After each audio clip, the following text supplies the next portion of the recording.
Got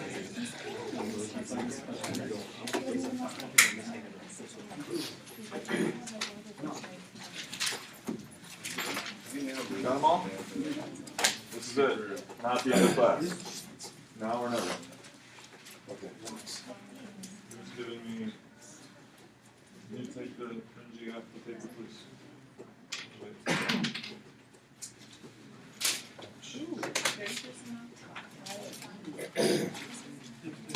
So let's talk about these problems. So it was my intention for you to, work hard on these, dig into them, think about them, so that today you'd have context to have a discussion. So let's talk about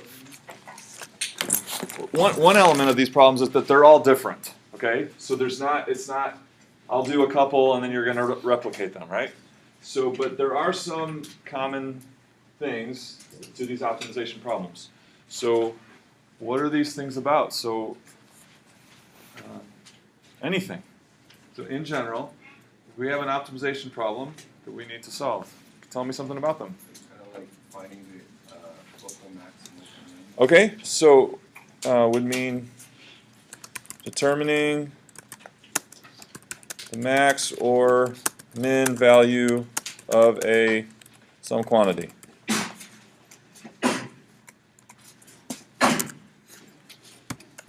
Good start. All right, what else? What else do these?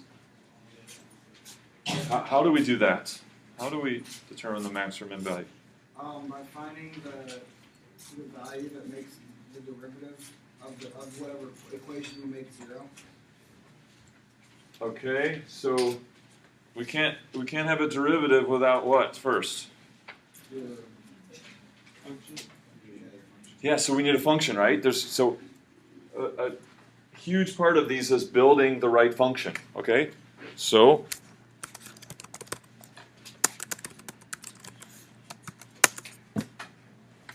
tell me about the function. So when you're building this function, what's governing or what's driving how you're gonna choose the choices you're gonna make in building this function? Would you relate their rates? What's that? Would you relate their rates? No, we usually don't have related rates in this. Usually don't have related rates. We're going to use the rate. How do we use the rate?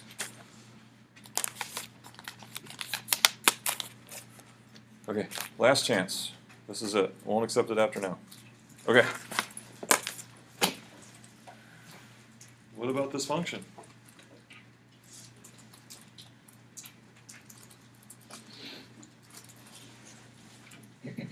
What is a function?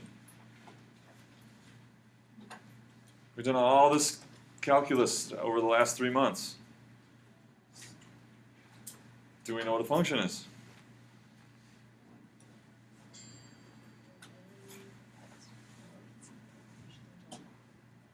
What's that? The way X relates in proportion. Okay, it's a relationship, right? A relationship of, well, I mean, that's how we graph it.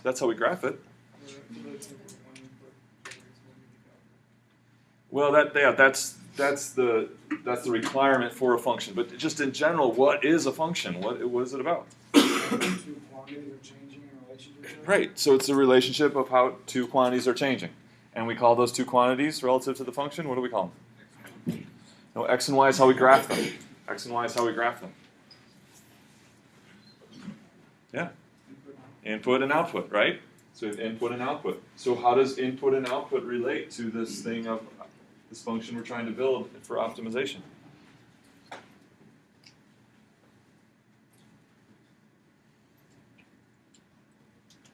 Any ideas? Yeah. We're looking to find some sort of input that will give us a desired output, either Okay. above a minimum or maximum. Okay, so which is the thing that's going to be the minimum or the maximum, the output or the input? The output. She wants the output to be the thing that we're maximizing or minimizing. Agree? Yes. People are nodding. Good. Okay, so we're building a function. The output is the quantity, what?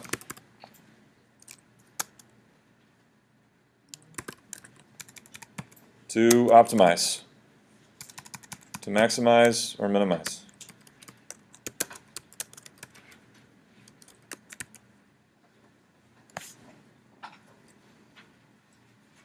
So this function that we're building, it's going to spit out values of the quantity, differing values of a quantity, and that's the quantity that we're saying, okay, what's the highest it can be and what's the lowest it can be, right? What about the input?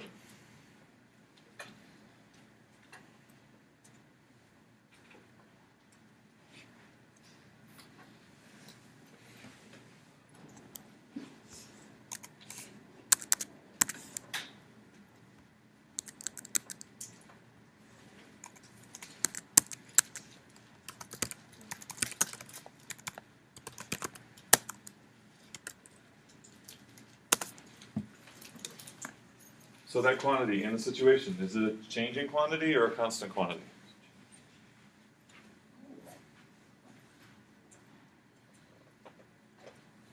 That should be an easy question. It's got to be changing, right? Because or else there wouldn't be a question to ask, when is it greatest or least? So what about the input? Is it a changing quantity or a constant quantity? This is the idea of functions, right? You can change the input and you get different output. So the input is some other changing quantity upon which this depends on. We may have choices, right? We may have choices, and so because really these problems involve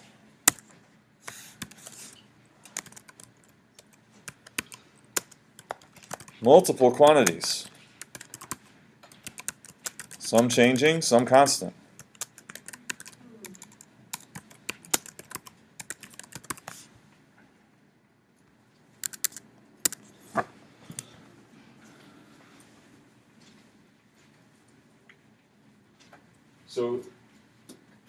So this is really the making sense of all the quantities that are involved in the situation. Identifying which are changing, which are constant, and understanding their relationships. That's really the hard part about these problems. Is really understanding and determining the relationships between these quantities. From that, we can build this function. We can determine. It is so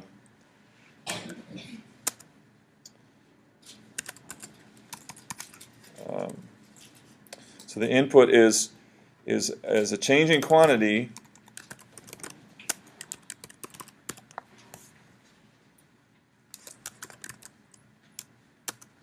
that the output depends on, but there may be more than one.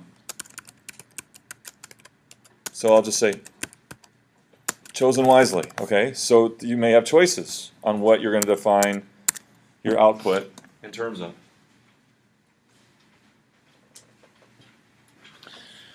All right, so these problems involve multiple quantities, some changing, some constant.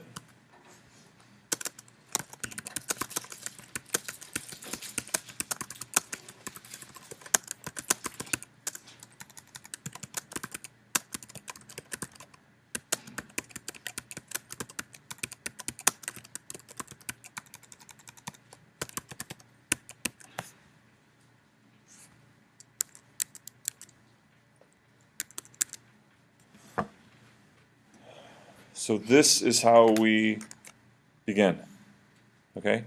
This is the key to being successful in this, with the goal of, so if we're successful here, then we can be successful at building the function, and then how do we find the maximum or minimum?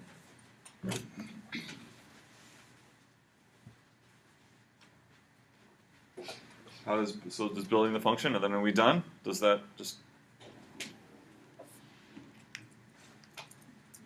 How do we find the maximum or minimum from there? Whatever's being asked for. Yeah, Jennifer. You can take the derivative and set to 0. Okay, we take the derivative and set it to 0. So we also be able to articulate why that's what we want to do. Why is taking the derivative and set equal to 0? We want that to be something much more than this phrase that we remember. That's what we do. Why do we do that? This will in front. Because we want the minimum or maximum, which means the point at which the rate is neither increasing nor decreasing. Okay, and so the accumulation is doing what? The accumulation is just staying constant for a brief moment. Right, pausing, right? So we want the places where the rate, so if this is our function, say, we want to know the places where the rate is 0, so that means that the accumulation is, try again.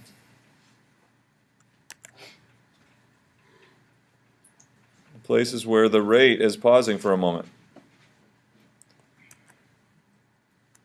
Let's try. Because at places where the rate is pausing for just a moment, we talked about this in the last couple of days. Sorry, where the accumulation is pausing for a moment, it's not going up or down. That will be potential locations for a maximum or min. So if the derivative is 0, are we guaranteed a maximum or a minimum? Does it have to be one of those two?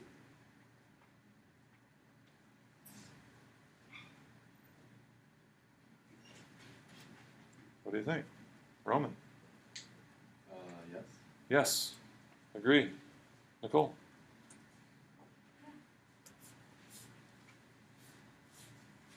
Ben's shaking his head. Tell us. If it's, if the rate was still increasing after that, So tell me the whole situation. y equals x cubed, if you could draw that up there, Okay, so you're saying increasing before and increasing it. and increasing after. So it could be increasing, and then the accumulation could pause for a moment, and then it could keep increasing. Do we have a max or a min there? Is the derivative 0? Right, we talked about this, right, with the charts we were talking about. So just the fact that your derivative is 0 does not guarantee a max or a min. Yeah. So does the maximum and minimum have to mean that the rate is changing signs? Is that? Never mind. The rate is changing sign. So the rate here is positive, and then the rate is negative. And the rate here is negative, and then positive. What do you think? The rate's changing sign. Because what would the rate be right there at that moment? So it's the rate is positive and decreasing, and then negative and increasing, or negative and still decreasing. So right there, the rate is 0. Yeah, it's true. But what about here? What's the rate here? Positive, then 0, then positive again. So a max or a min, yes, means the rate changes sign, but just the derivative being 0 doesn't mean that rate necessarily changes sign. Okay. Make sense? Yes. Yeah. So, but the rate changing sign will be the place where the rate equals 0, and then you'll have a max or a min. Okay. So then from that function, we're going to use calculus, use the first derivative to find these critical points, which will be candidates for our max or min. Candidates, right? So we're going to have to check somehow to verify that we are getting the type of thing we want, the maximum or the minimum. But this is really, as you found in your problems, this is really what it's all about, to understand the situation in terms of the quantities involved and their relationships. If you really can do that, then you can build the function that you need to determine these maxes and mins. Okay, so let's do some from 4.4 by consensus. So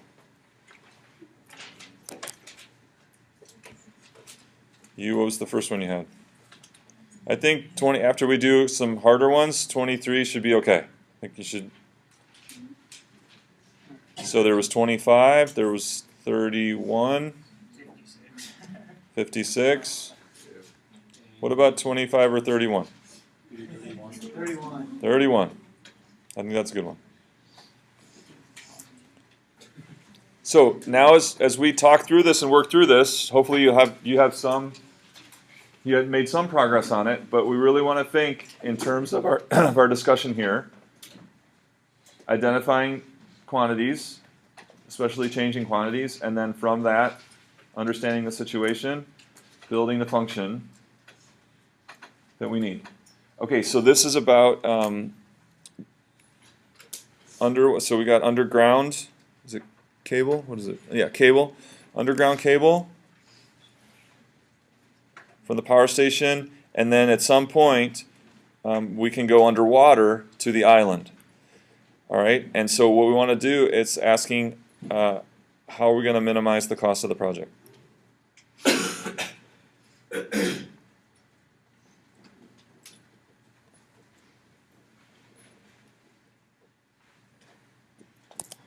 So, ideas?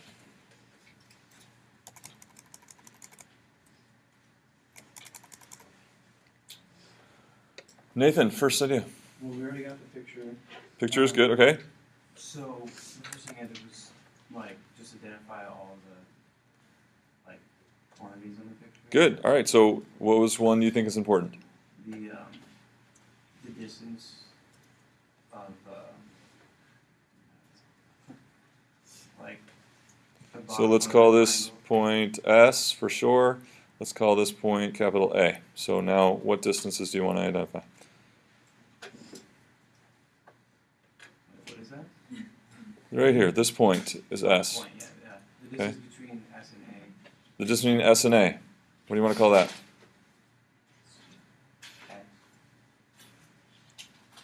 Okay.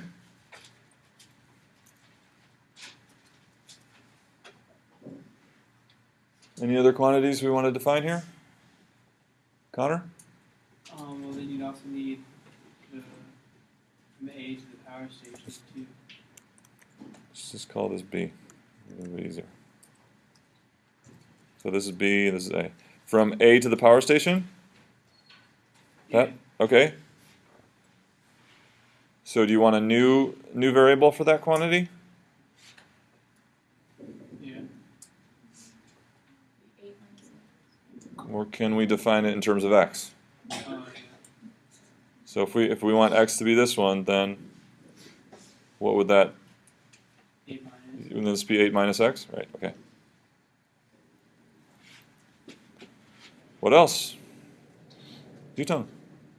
The distance from the island to A The distance from island to A, okay. would be square root 3.5 squared plus x squared. Okay, so square root of 3.5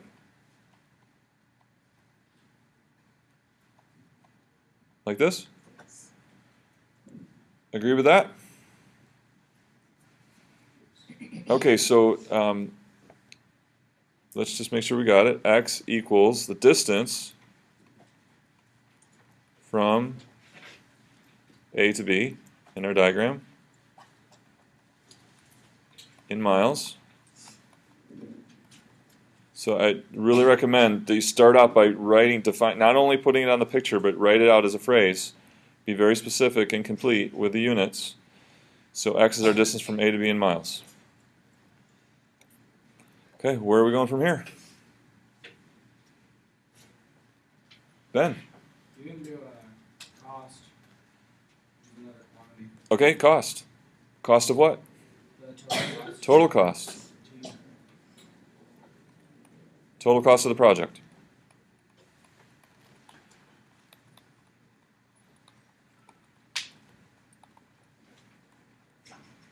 X, is it changing or constant? Change.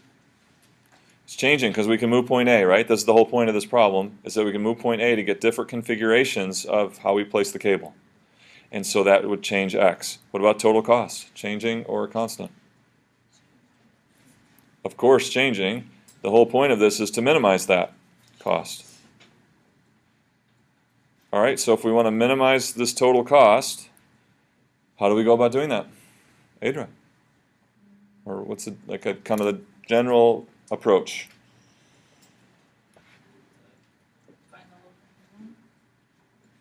Of what? Local minimum of what? An equation. All right. Any specific kind of equation you want to make? Jimin? The underwater cost, I can't see.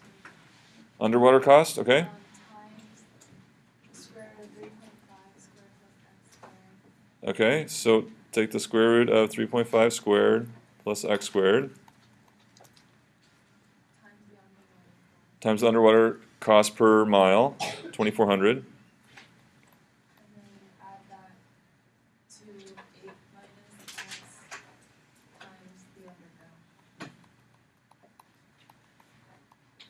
So what this whole thing, what does that represent right there? The cost of from the island to Point So the cost of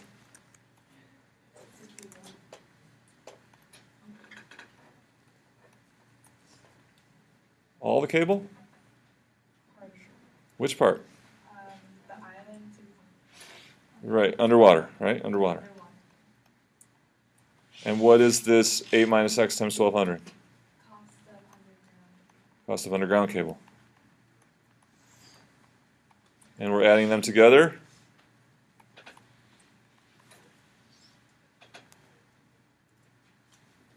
What are we doing right now? We're making... Right. What's the input and output of our function, Patrick? The total cost of the project. That's Which is which? We got input and output. What's the input? What's the output? X is the input. Distance from A to B, or from the shore to the break point, is our input, and the output is The total cost. total cost. Right? So here's our function of this changing quantity x. So you could have put x over here. It would work too. Okay? And this is this this function of input is x from A to B. Given that quantity, this will calculate then the total cost of the project based on that choice for x. Okay, any questions so far? All right, next step, Nick, what do we do? Find the derivative of the total cost function.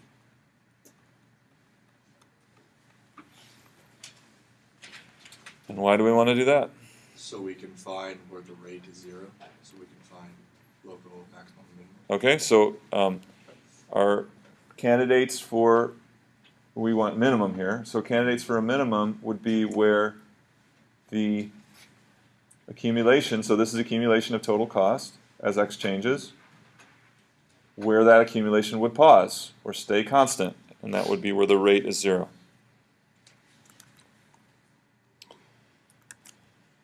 Okay, so masters of derivatives.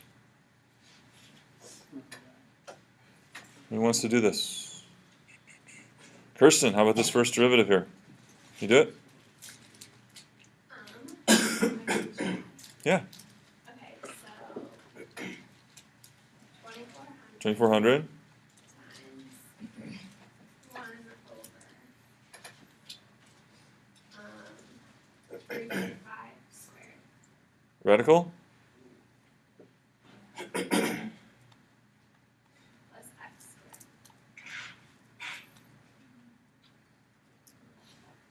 And then times. So 2 times 3.5. what's the derivative of that? 3.5, so 2 times 3.5. No, it's 3.5 squared is just a number, right? Oh, so Because it's added, yeah. that's, Okay. so plus 2 x. Done? Well, that part of it. Okay. So for this, the derivative of the underwater cable part. Is it done? Yes, remember what the rule was for square root? Square root of x? It's 1 over 2 square root of x for the derivative. Now we got it? Okay. Andrew, derivative here.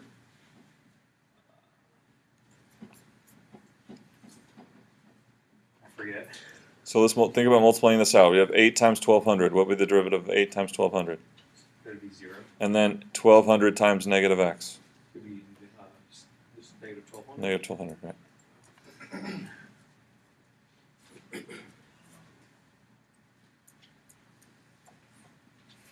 And what are we going to do to that? Candidates for the minimum will be where that derivative is? 0, because that's where the total cost will pause. Minimum, pause, okay? So this solving is possible, but not fun.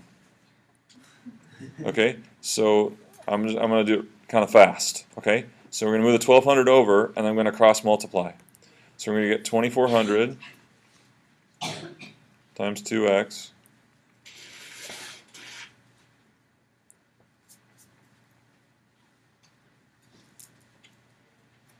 is going to equal 2400 times the square root. Oh, actually, this isn't so bad.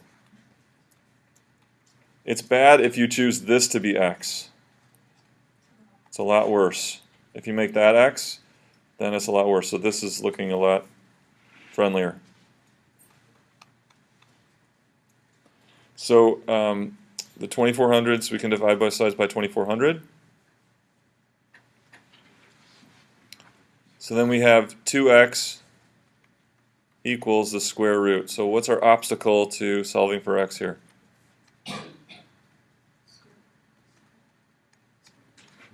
Yeah, we want to square both sides.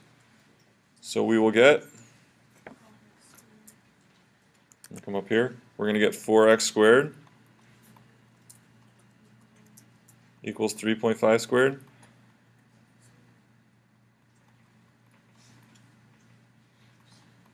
Okay, how have we done so far? Everyone agree with our steps? So we'll have 3.5, let's say 3x squared equals 3.5 squared.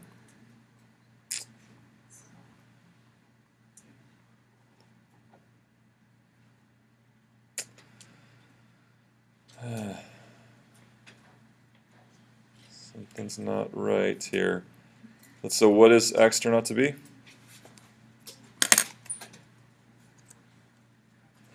So take 3.5 squared and divide by 3.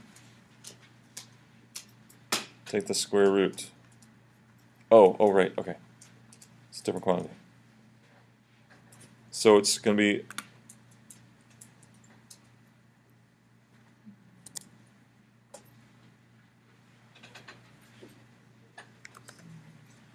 I got 2.02 for x. Alright, so that's our minimum cost, 2.02. Is that right? And we're done.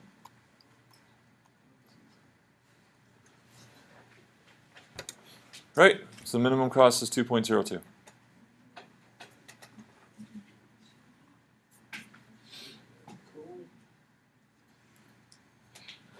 You should be very uncomfortable right now. Good. Okay. This is all about what quantities are about. We get lost in the algebra. We can't lose sight of what the quantities mean. All right. What does this mean? X equals 2.02. It's a distance from A to B. It's an x value. So it's saying what it's telling us to do is set x to be 2.02.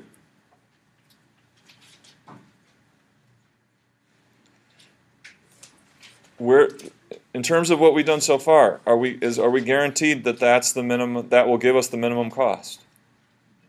No, it just gave us a zero derivative. So we need to do something to verify. There's different things we can do to verify that this is indeed going to be this distance that we choose to give us the minimum cost. So, any ideas? There's different things we can do. Will, what's one thing? You can take the second derivative. Okay. So we can differentiate the derivative that we have already. And then see if it's either negative or positive. Okay, so what do we think about that? So that is absolutely true. We can take the second derivative And what are we looking for? Positive or negative second derivative?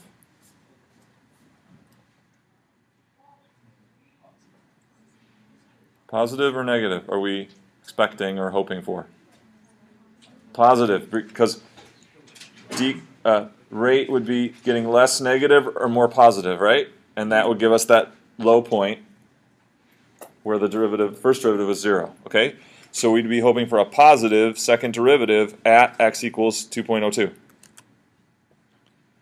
How do we feel about that? Want to do that?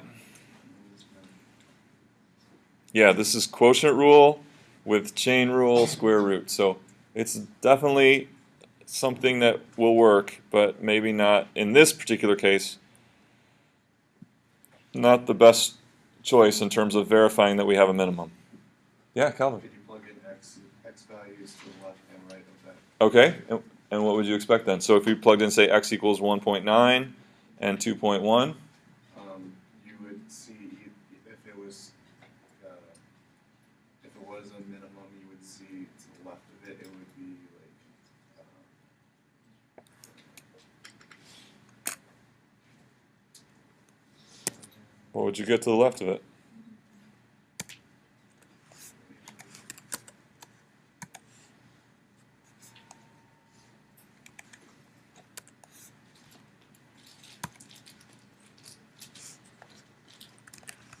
would be a higher cost. Higher cost, right. So I'm going to put the function in to verify a result here. So 2400x over square root of 3.5 squared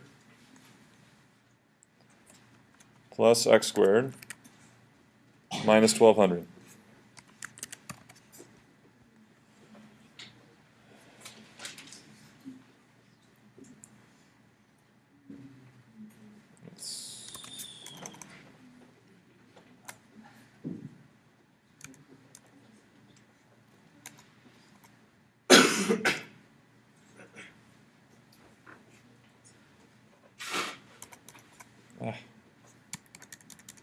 Put it right there. Still can't really see it.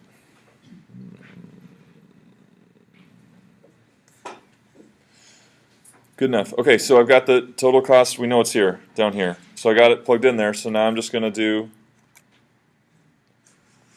total cost of, let's do 1.9. Uh-oh. Negative 54. I did something wrong. Oh, that was my derivative. I did the derivative. Shoot. So 2400, I need times this.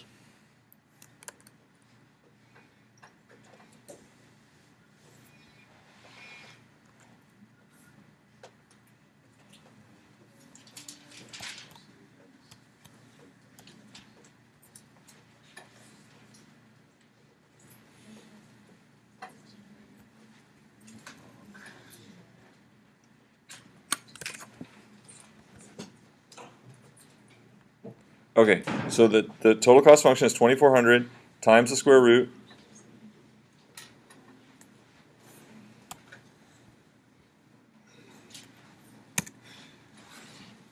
times a minus x times 1200. Oh, I'm having a lot of trouble selecting here. Okay. A lot of trouble. 8 minus x. All right, here we go. So, that's still not right. Plus, thank you. Okay, there we go. So, at 1.9, the total cost is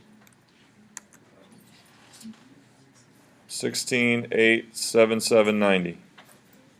We think the minimum should be at what? 2.02. 16,874. Is it less? 0.60.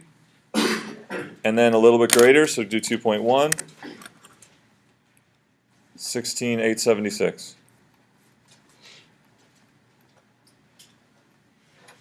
So this verifies by taking an x value a little bit less and a little bit greater, and seeing that the cost is higher in both those cases, verifies that we got the right minimum cost. When we choose that distance from A to B to be 2.02 miles, or about 2 miles.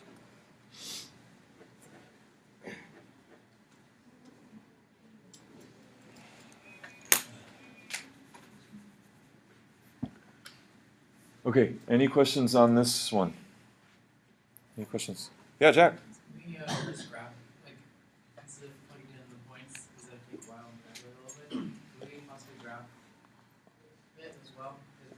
What do you want to graph? I mean, could we just graph that second one and just say, yeah, there's a minimum there? The second one. I mean, not the second one, just that equation. The total cost function? Yeah. Absolutely. So we could graph this. Let's do it. Just visually say there's a minimum there. So you got this written down? 16,874.60 at 2.02. I'm going to erase everything on the screen.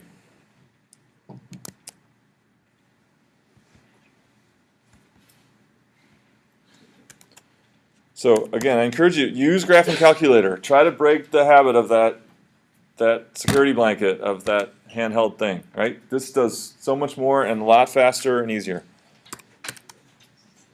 I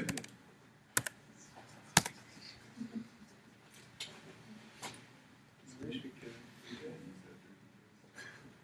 I wish it could just be like, you take up all the internet in that one room. What's that, Connor? I said, I wish we could have used graph calculator on our tests. Oh. Yeah, that would actually, that would be great if I could, allow you guys to do that. All right, so here's the graph. Let's make blue. Purple's fine. Okay, and so if you, actually there's a feature on here. If you got the crosshairs to get coordinates, it will snap on to intersections with other functions and maximums and mins. So I don't know if you can hear this. Did you hear that? So it snaps on, and so indeed that shows us that, you see up here, 2.02, that's exactly what we got. And then the cost, 16,874.60.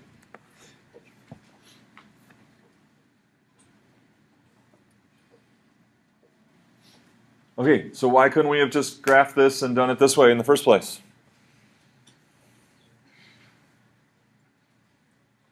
What's the point?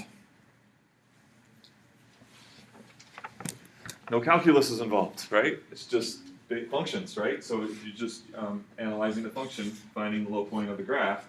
Totally valid, but we wanted to use what we've been learning about calculus to solve it. So this verifies that we did it correctly.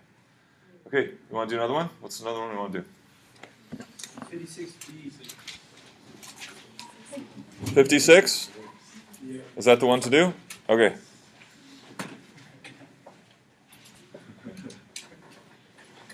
So how do we make, I'm going to X this out. Okay, so actually there's something in this picture, a prompt that they gave us that we didn't even touch or use. What is it? Theta. Theta. So you're going to have for next Monday, it'll just be like a half assignment. It'll be like 3 more of these, okay? One of them will be to redo this problem and have your input value be theta. And you're going to find that it's even easier than what we did. If you can define the total cost in terms of theta, then you got it. It's very easy to use calculus that way. Okay? So the worst thing to do is call this x. The next best thing to do is what we did, call that x. The very easy, most streamlined way to do it is let your input be theta instead of a length. And so you'll do that. Okay? So you wanted to do 56? Yeah.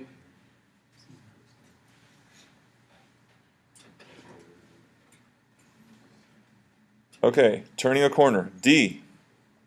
So what is the length and longest pole that can be carried around a corner at which a corridor that is A feet wide and B feet wide meet at right angles, assuming there's an 8-foot ceiling that you may tilt the pole at any angle? What do we do first? What's that? Understand the situation, right? We got to really understand what's going on here and get a grip on all the quantities involved. So a picture, for sure. So we got a right angle hallway, right? And one of them is, we got two different widths. Is that right? Kind of like this?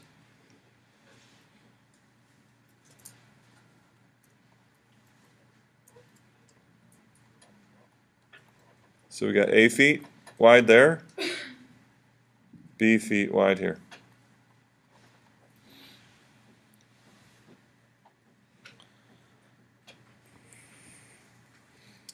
Okay, what's next? Is my picture finished?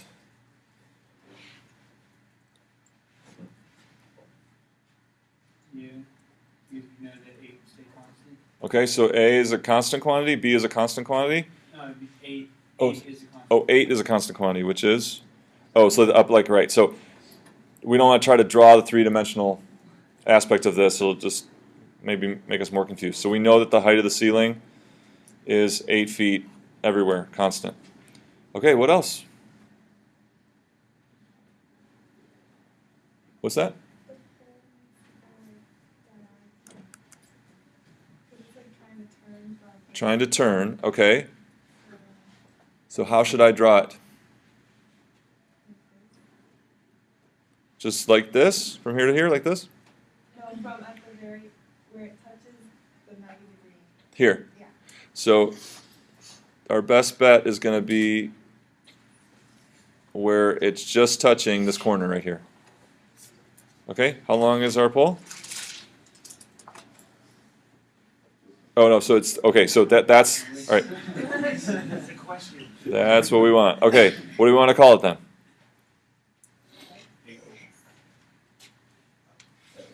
L for length. So L is length of the pole.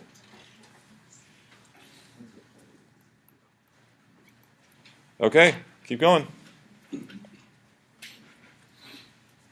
In what? In feet. Length of the pole in feet.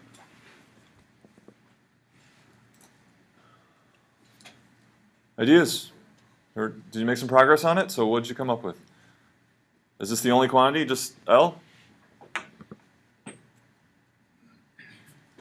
Jennifer? I tried to break it up like L1 and L2. L1 being the distance from A to the 90 degree and then the all of the So you're talking like this and this? Yeah. Okay. So L1 and L2?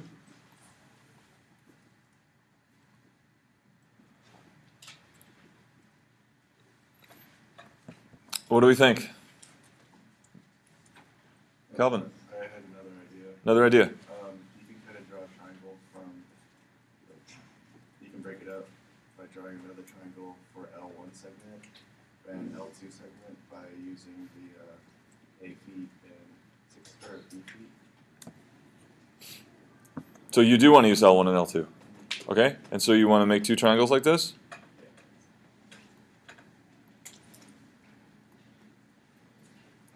What do we think?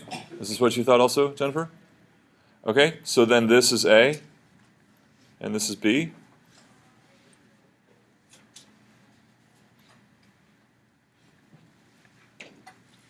All right, so changing or constant? A. Changing or constant? Constant, L1. Changing, L. Changing, L2. Changing, B. Constant. Okay? What's next?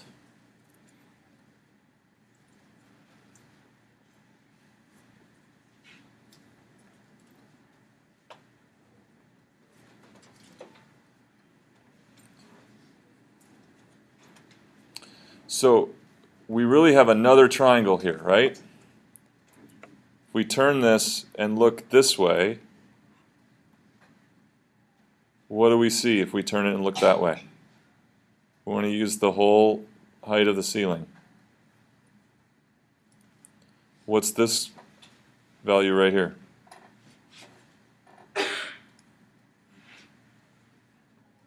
That's L1. What's this right here? That's our 8.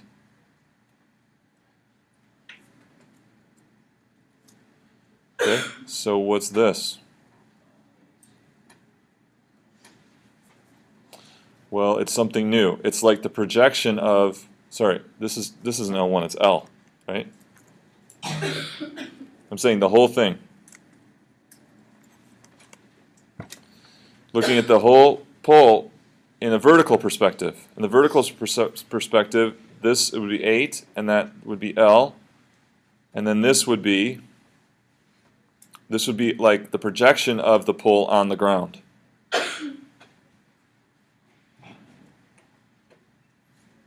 Okay, so our L would be broken up into the L1 and L2. Or maybe we want to think about, so looking at this, maybe we want to think about this as the projection. Maybe we want this to be L, maybe that's easier. This is L. So all that stuff that we defined is really just the projection of the pole onto the floor. I think that maybe that's better. So L is broken up into L1 and L2. Which side is which? This L2 over here? And this L1? And so this then is what the actual length of the pole that we're trying to maximize. And our cursive L is like the projection onto the ground. Does it make sense? So what does L equal? So we need so this is our output quantity of our function because it's the thing we're trying to maximize or minimize, right? Okay, so I kind of took over. Questions? Does it make sense? Did anyone kind of approach it this way? Make any progress? You did something different or nothing at all? What's that? I did the second one. Nothing at all, I kind of gave up. Okay, nothing at all. Okay, so is this helped you get started now?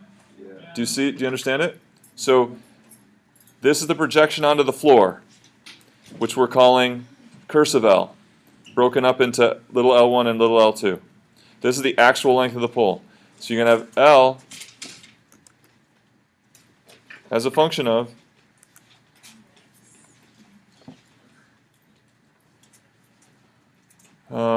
what is it a function of?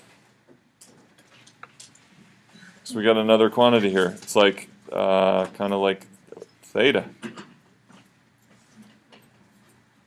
We need to know what angle really is going to result in the maximum.